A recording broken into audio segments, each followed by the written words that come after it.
Okay. Okay, ready? One, two, three. All right. Welcome back to the third episode of When the Pharmacy Closes.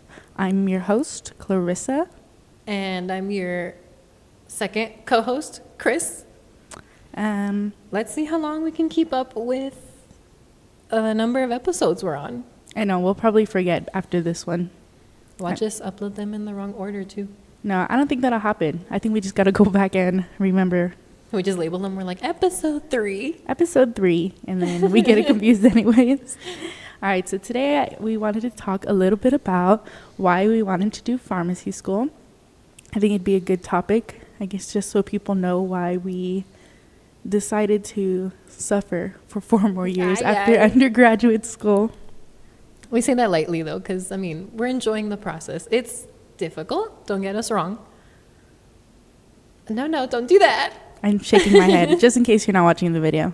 Yeah, for those who don't know, we're also releasing the videos of the podcast on YouTube. So go subscribe to that, y'all. Go subscribe. But yeah, I'm enjoying it so far. It's difficult, but I really enjoy the fact that, like, we're going to get to a point pretty soon, even with, like, the first 3 days we've been in, where, like, our family can come up to us like, oh, hey, I have, like, these symptoms. What do you think? Yeah, I agree. But they're already kind of doing it now. I remember starting pharmacy school where our P1 year, we basically, I'm not going to say we don't learn anything, but nothing to the point where we can recommend anything. They're like, oh, what can I take for this?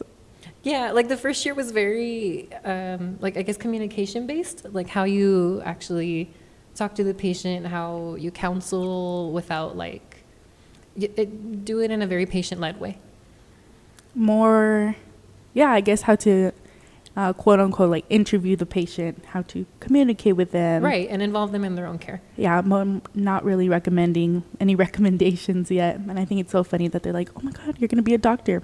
And then they want to ask all sorts of questions already. I know, but I will say 3 days in, I already feel a little more confident in that area. At least in terms of, allergies, since that's what we're going over. Oh, yeah. He's talking about 3 days into our P2 year. We just started school. And I feel like we're already getting hit with a bunch of stuff.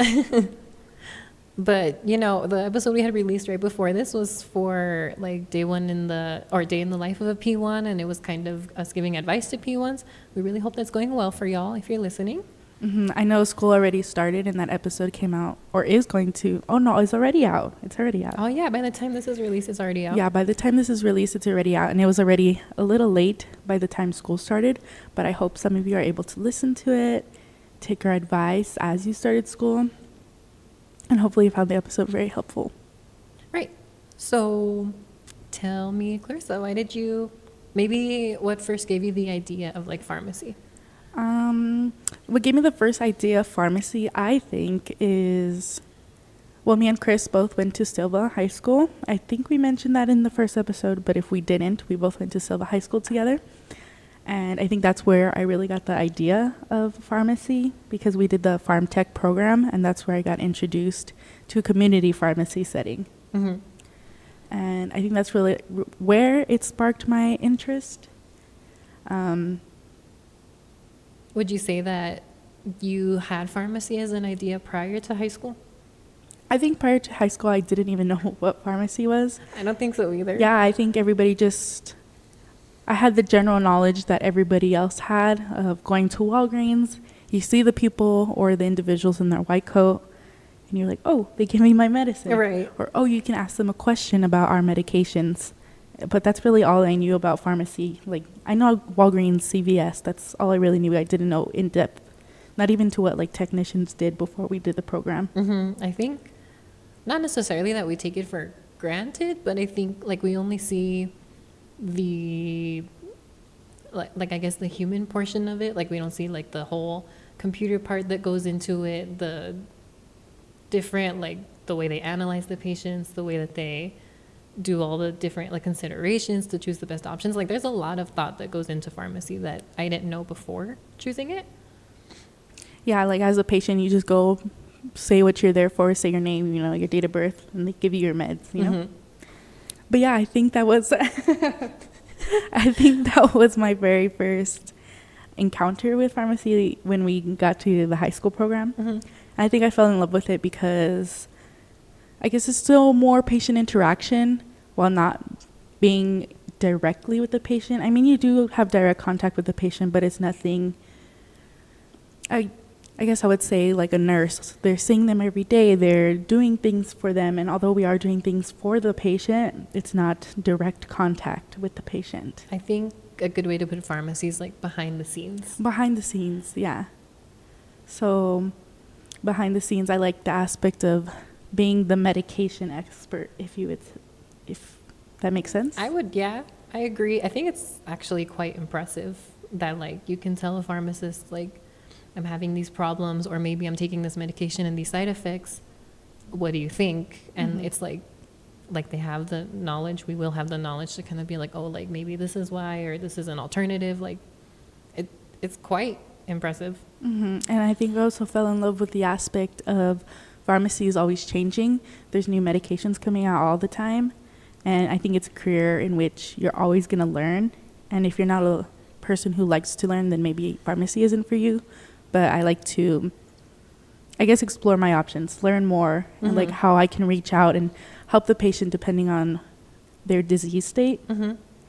So I think that's why I fell in love with pharmacy. And I really had the experience. I gained more experience while working in a pharmacy, a community pharmacy, straight out of high school. But I was conflicted on going to medical school, which I'm pretty sure is very common amongst a lot of people. Because when you grow up, a lot of people...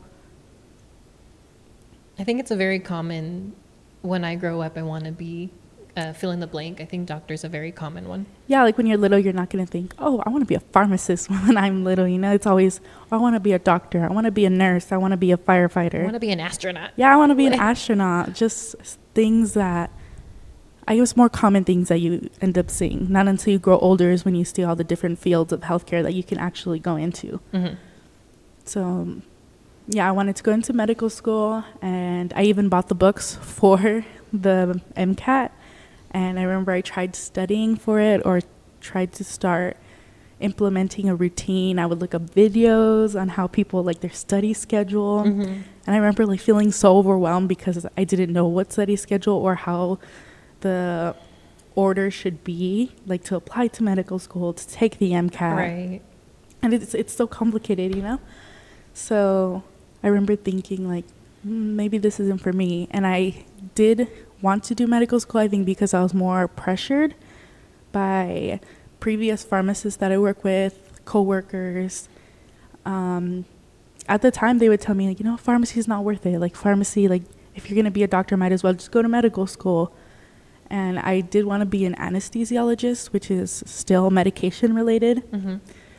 But I think I just thought about it more. I was always leaning towards pharmacy. It was always in the back of my mind, you know? Like, it's always something that I wanted to do. But I think I just pushed it off to the side because other people wanted me to do medical school.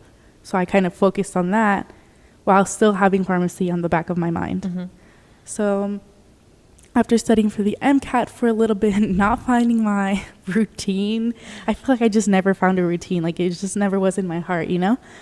So then Christopher, we had some undergraduate classes together.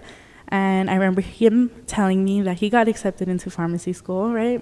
Yeah, for our, what's the word, for our enrollment year, matriculation?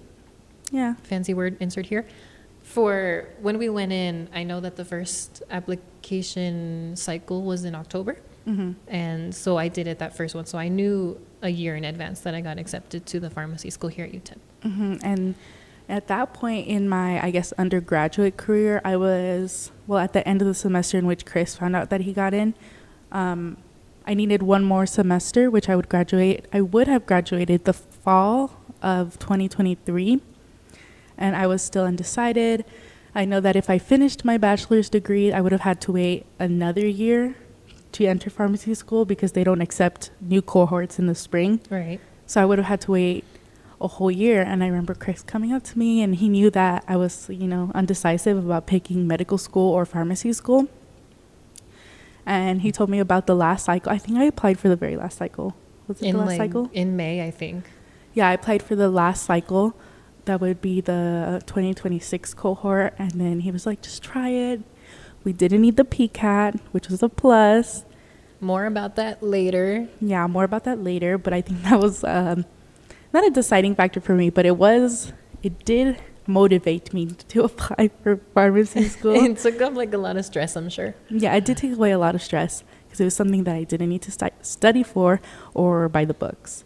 So I did end up applying for pharmacy school. I was a little scared, to be honest with you. Mm-hmm. I don't know if you knew that, but I was scared because I didn't think I was going to get in. I think it was just more of a on the whim like type of thing, like very spontaneous. Mm-hmm. So I remember working really hard to get all my documents, my letters of recommendation, because I think the due date was pretty soon too. I don't remember from when you started the application process and when you were going to actually submit. I don't remember that difference in time, but I remember like throughout the process you would be like, okay, like what do I do here? What do I do here? And like I was just kind of helping you through it. Yeah, Chris helped me a lot through it. So then I submitted the application. I went through my interview process, which was on Zoom. I used to have a TikTok up about me getting ready for my interview, but I took it down. Has since been removed, but I could put it back up whenever I want. But yeah, I went through my interview and then I waited. And then I remember being at work one day. I used to tutor kids, and and my mom works at the same school as me, or she still works there. I used to work there with her. And I remember getting the email and I like ran to her office and I started crying. I was crying. I was so proud of myself. And I think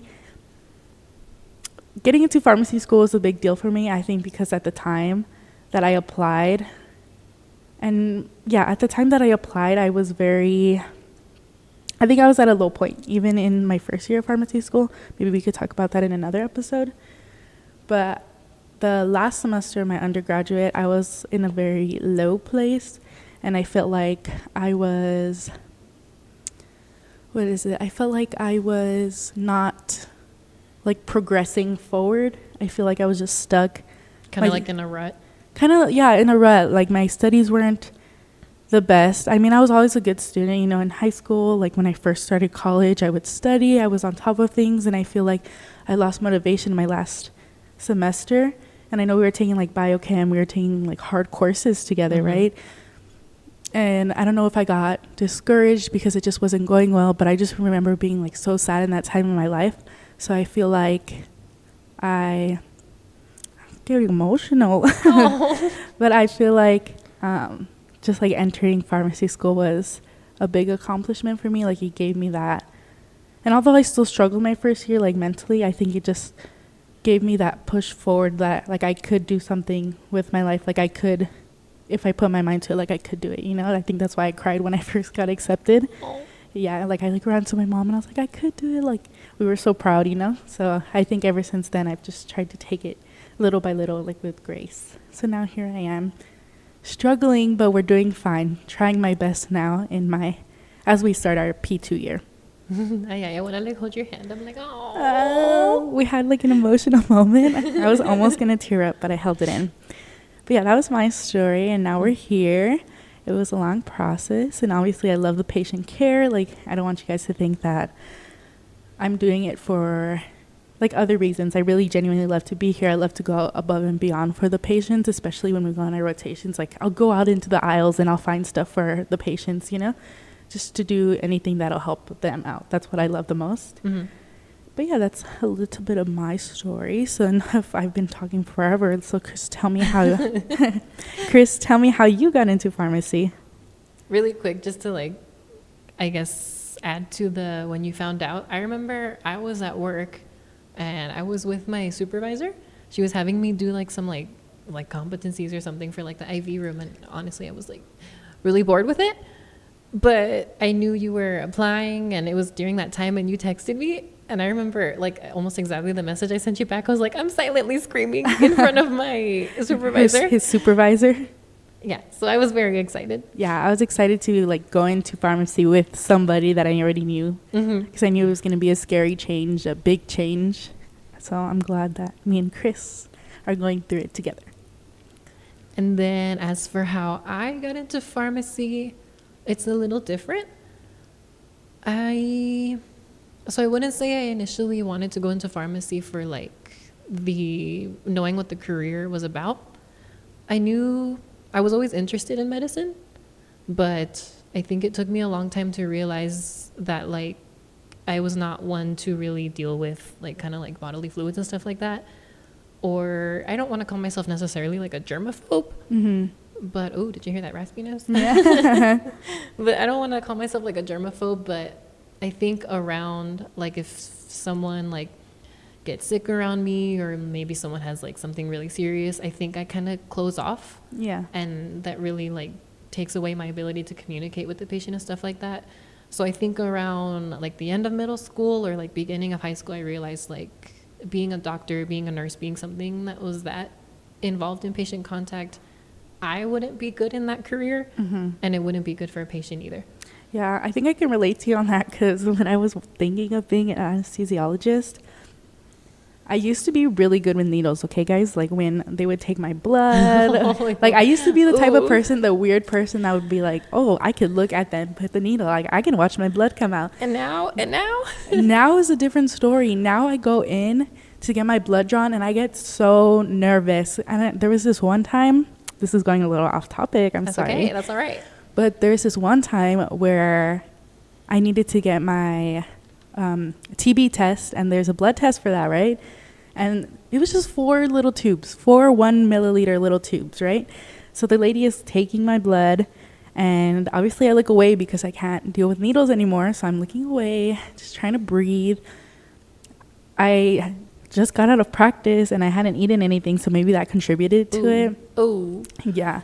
But she's like taking my blood, and I just feel the urge to throw up. I got so pale. I was sweating, and I remember telling the lady, like, please, I need the trash can. Like, I need the trash can. Oh, and she wouldn't pass me the trash can. Can you believe that? Was she like not wanting to, or she just wouldn't do it? Well, she was kind of taking my blood already. Like, she was trying to switch out the tube, so I kind of understood. But I was so upset with her. I was like, I need the trash can. Like, I need the trash can. She was like, we're almost done. Like, 2 more tubes to go. And I was like, lady, like. You were like, girl, if you don't want this to go badly, I better get that trash can now. Yeah, but I ended up being fine. She did have to give me a little piece of candy. So it was a win. It was a win, but I was pale and I was shaking, and she didn't let me leave until I felt better. Well, that's good on her part, I guess. Yeah, so that's how I relate to you, Chris. Now I can't look at needles. I mean, I can watch it done on somebody else, but when it's me, I can't do it. It's maybe a topic for later, but I wonder if there was like maybe an experience that kind of switched that. I think I just started overthinking about it. Like, just the thought of the needle like going into the vein just grossed me out. I don't know why. And then I think there's an experience where I got a migraine at work. I think I told you this story. Remind me. Well, I got a migraine working at Walgreens as a technician, and like I was helping the patient out, you know, trying to find her name to get her prescription from the bins. And all of a sudden, like, my head didn't even hurt, but all of a sudden I get this fuzzy like dot in my eye, and then all of a sudden I can't see. And this obviously hadn't happened to me before, so I can't see. I don't know what's happening. So I go to my pharmacy manager, because he was the one working at the time. And I was like, Lee, I can't see. And I started crying because I didn't know what was going on. And my head was just hurting so bad. But like, my head didn't even hurt. It was only my eyes that I couldn't see. And then the headache came. So they sat me down. My parents came for me. They took me to the hospital because they thought something was wrong with my eyes, because I already have horrible vision. So they took me to the hospital. The doctor was like, yeah, you're just having a migraine. Wow. And then he said, I'll just come back later and give you a prescription, and you should be good to go. And in my head, I was like, yeah, they're just going to give me a prescription for ibuprofen. Like, I'll be out of here, because it was already late at night, right? And no, the nurse comes in and she starts an IV. And I think that also did it for me, because, you know, when they insert an IV, they just leave the little plastic part. I don't know what it's called. I don't think I've ever really had an IV done on me. Oh, So so I'm like not when too they sure. put the IV, they don't leave the needle, like the needle's not in there. Oh, really? Yeah, so they use the needle, and then there's a little plastic tube, but I don't know what it's called. Sorry, but it's the plastic tube that stays in your arm, and like couldn't really bend my arm. That grossed me out. Like the thought of it being inside my vein just was a no for me. So I think that also added to me like saying no to the medical profession. I said no. But yeah, continue your story. I know. Yeah, we went on a tangent. Like, wait, the frick over there. A little tangent We're far, like, but now we're bring it traveling back. We're coming back. So tell me, you said that just bodily fluids was like a no for you. Yeah, so like stuff like sick stuff like that, people throwing up, all that kind of stuff. I was like, I don't think I'm good for that. It wouldn't be good for my sake or the patient's sake. Mm-hmm. And I knew pharmacy was kind of something that didn't have too much patient contact. So originally that was the reason I was like, oh, hey, pharmacy sounds like a good idea, because the risk of that happening around me is not very high. Mm-hmm. Unless you're giving vaccines in a community pharmacy. True. I have heard some stories and stories that I hope not to experience. But so then by high school, I was already pretty committed to what I wanted. Mm-hmm. And that choosing to go to Silva for, a medical profession for pharmacy was already kind of a big decision for me, because I had to decide to kind of separate from my twin for that. So for context, we're both twins. And in my case, I had gone with, well, I guess in both of our cases, we had gone to school with our twins for basically all of our school careers. Mm-hmm. But I had to make a decision if I wanted to go with him to high school, which he went to an engineering-centered high school, Chapin in El Paso. In which case, if I had went with him, I would have probably pursued something like graphic designing, the little shimmies. The little shimmies. But I knew, like, I don't know, just engineering wasn't something I really saw myself doing. Yeah. And I think I talked to my older brother or something, and he was basically saying, like, if you ultimately, like, what you want to do, like, yeah, you're going to separate, but at some point you have to learn to be independent. Mm-hmm. So that's why I chose Silva. And then, so by that point, I had already kind of committed to pharmacy. And then I remember we had a med term class freshman year of high school. Yeah. And Clarissa had sat right behind me, and our teacher had gone like down the rows, and she had asked us, like, what are your final end goals in terms of like what career do you want to pursue? Yeah. And, we heard all the normal ones like pediatrician, doctor, veterinarian was common, nurse. And I think I was the first one to say pharmacy. And in my head, I was like, it's not going to be a common one. Like, yeah. Because even then, I didn't know what pharmacy really was. I was just like, pharmacy. You were trying to be a little different. I know, a little trailblazer. But then right behind me, Clarissa, and she's like, okay, and you, Clarissa? And she said pharmacy. And I was just like, oh. Chris turned around so quick. He was like, wait, I have a friend. So that's how, like, coming into college and stuff, like, that memory stuck with me the entire time. He was like, Clarissa's my long life best friend. Literally. She's in it for the long run now. And we were friends in high school, but we weren't, like, super close, I would say. Like, we're super close now. Mm-hmm. Like, she might ride or die. You'll always see us in the hallways together. Like, we've been told by instructors it's weird to see us apart. Yeah. So, I take it as a compliment. It is a compliment. All our friends are like, you guys are always together. You always get in groups together. It's like, yeah, we are. But, so come senior year, we had to choose like our health program, and they had like CNA, they had EMT, farm tech, and we got the same farm tech. Wow, I'm struggling. We had the same farm tech class. And I remember, again, in my head, I kind of reinforced that memory. I was like, we're in the same farm class. Like, oh my gosh, we're in this together, man. So then we did that. We got our certifications, our IVs, whatever. We come into college, still friends, both going through biology, whatever. Mm-hmm. And then I started applying. So remember, at this point, I was already committed to pharmacy. I was looking at the application process. By this time, I had already been asking the pharmacists I was working for how they did it. This is where the PCAT comes up. Since I did the earliest admission cycle, when I did my advising, they told me they weren't sure yet if it was going to be waived. So to take it just in case. Okay. So I'm like angry about this. I'm proud of myself for how I did on it, especially under the circumstances I was under. Mm-hmm. But I'm mad that I took it when I didn't have to. Like, I mean, I don't mean to say it as a waste of money, but I mean, that was $200 I didn't need to spend. Yeah. So, How long did you study for that? well, that's the circumstances. So where I was working at the time, my coworker she was on maternity leave. She had just given birth to her son. Mm-hmm. And so being PRN at the time, it was during COVID. So all of our classes were online. And my boss had asked me, he's like, hey, would you be able to cover her full-time hours? So that was Monday through Friday, like 8 a.m. to roughly like 4 or 5. It was kind of like a when you finish your job, you can leave kind of thing. Okay. Because I used to work at a rehab facility, like a short-term inpatient. So it was just, you know, when you're done for the day, you're done for the day. Yeah. So I said yes. I was quite ambitious. Y'all, that was a little scary. So you were studying and working like that at the same time? Yeah, I had to tell him, like, hey, can you just respect, like, there were some classes I had to actually log in. Yeah. So I was like, hey, there's some classes, like, I'm going to need to log in. Can I do that during work? Or maybe, like, I think we had biochem in the morning. No, that's when I had OChem. That was bad. That was not fun. But I was like, can I come in at, like, 9:30 on those days because I have class? And, you know, he was pretty flexible with it. But I was also ambitious because I was working full-time hours. I had never done full-time prior to this. I was only working Saturdays at the time. Mm-hmm. I was taking 16 credits. Oh, my God. And studying for the PCAT? Well, no, because of the homework, the class, and working and stuff, and this was all happening in the beginning of 2020, I want to say 2021. Okay. Before I actually put in the application. Mm-hmm. This was all happening. I didn't have time to study. I had bought the Kaplan book for the PCAT, but I didn't have time to study. Okay. So by the time that my coworker finally came back to work and everything, I had, y'all, this was March 2021. I had 11 days to study for this. 11 days? Yes. That's crazy. My test was on, I think, like March 31st or something, and I had 11 days. And y'all, like, I was the epitome of a nerd. Like, going to the movies, like, my aunt was in town.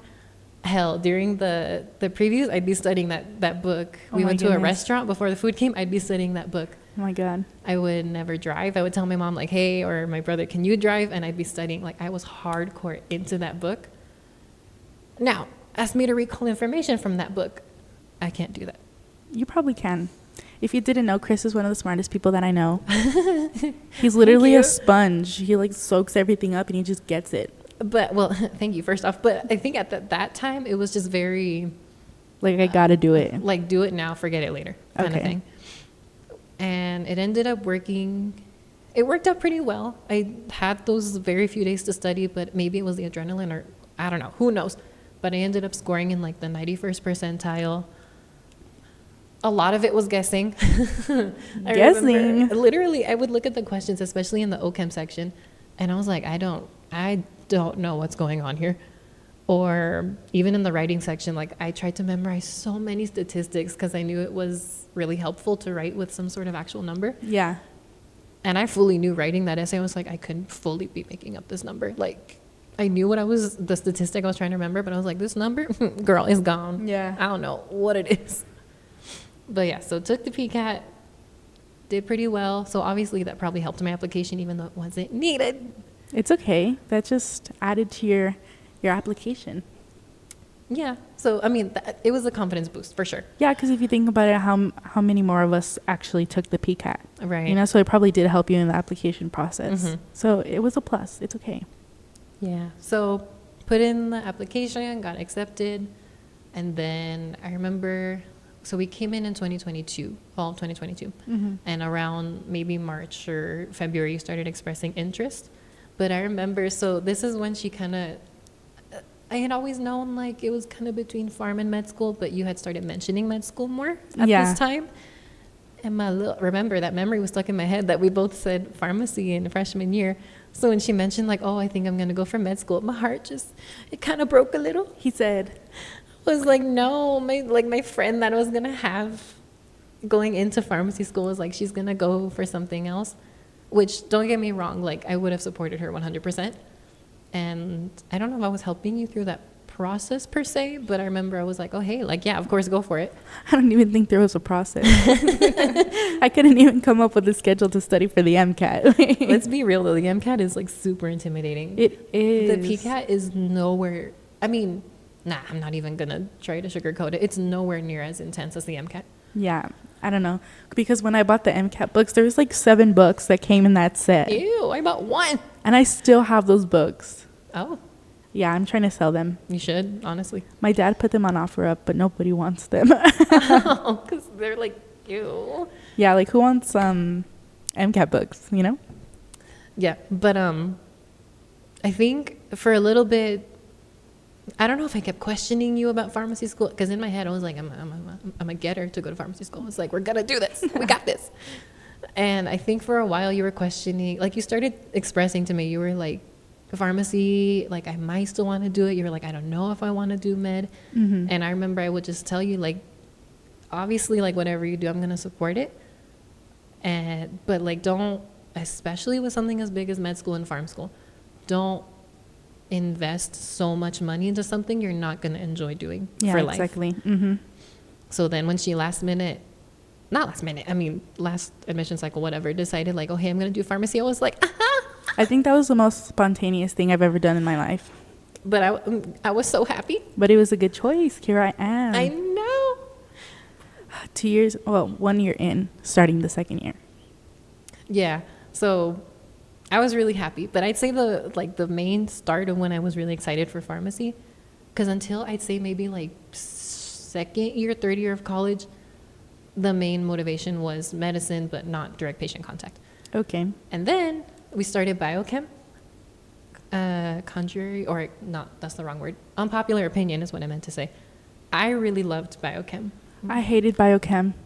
We had the same biochem class, and Chris was the top person in our biochem class. I know our professor would always hand like the top person, and obviously our classes are so big.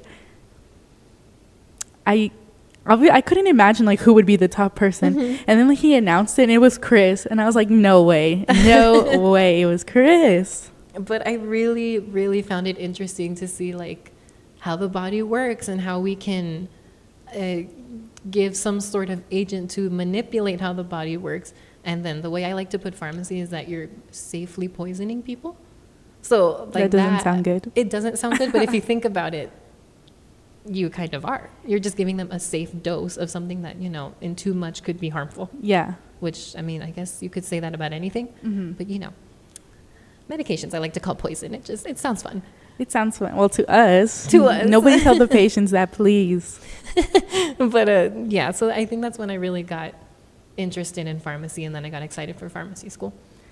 Yeah. Oh, that's crazy, Chris. Didn't you get like a little gift? Didn't the professor give you a little gift for being number one? Well, yes.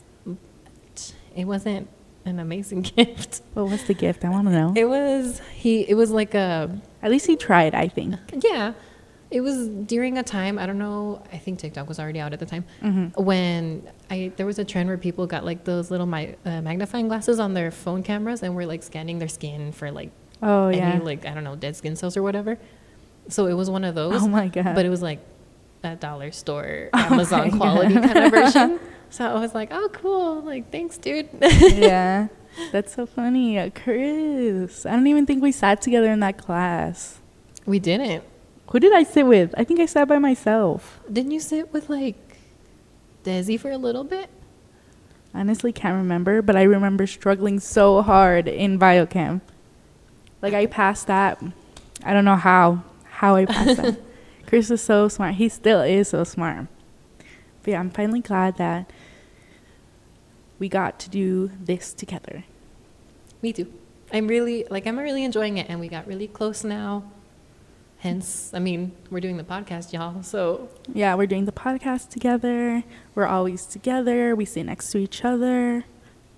We hang out outside of school. We're working together now. Oh, yeah. The newest update. We're going to start working together. Yeah, so we're just going to see each other every day. We might as well live with each other.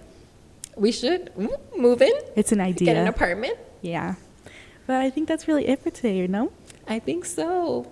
I think it was super interesting to find out. I know everybody's stories are different.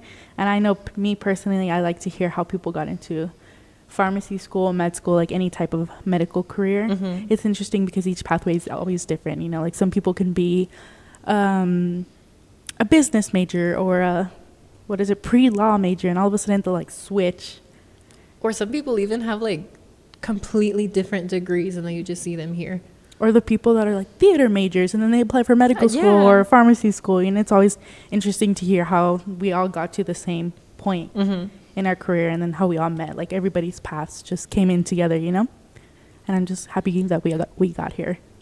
Me too. We're going on 10 years, y'all. 10 years. 10 years of knowing each other. Yeah. But it was interesting learning how you got into pharmacy. I don't think I knew the whole story prior to this, actually. Yeah, me neither. So we got to learn a little bit more about each other today. All right, so I think that's what wraps up today. That is really quick. Let me put in a little, I guess, shameless plug or whatever. Yeah, shameless plug. We have an Instagram and a YouTube. YouTube and a TikTok account. Yes. So go give those a little follow. Give me a second. I don't actually know the names of them. Oh, our Instagram name is When the Pharmacy Closes.